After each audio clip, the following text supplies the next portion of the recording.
खबर शामिल करते हैं शहर कायद से, जहां कराची से हमारे नुमाइंदे जावेद महमूद आराइन की रिपोर्ट के मुताबिक मुत्तहिदा कौमी मूवमेंट पाकिस्तान के रहनुमा हक परस्त रुकन कौमी असम्बली हल्का NA 233 जावेद हनीफ भाई के हिदायत पर वसीमुद्दीन न्यू भाई कोऑर्डिनेटर बराए रुकन कौमी असम्बली हल्का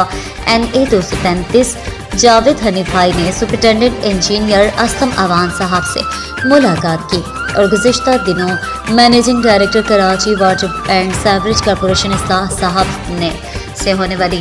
मीटिंग में फराहमी आब और निकासी आब की मिसाल के तनाजुर में 8 दरख्वास्तें जमा करवाई, जिस पर सुपरिटेंडेंट इंजीनियर असलम अवान साहब ने इन पर फौरी अमल दरामद किए कि दहानी करवाई। इस मौके पर executive engineer Landhi sewerage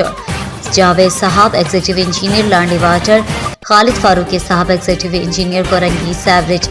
Asif साहब, executive engineer Korangi water Yaqoob Lakho साहब, साबिका executive engineer Landhi water Abrar साहब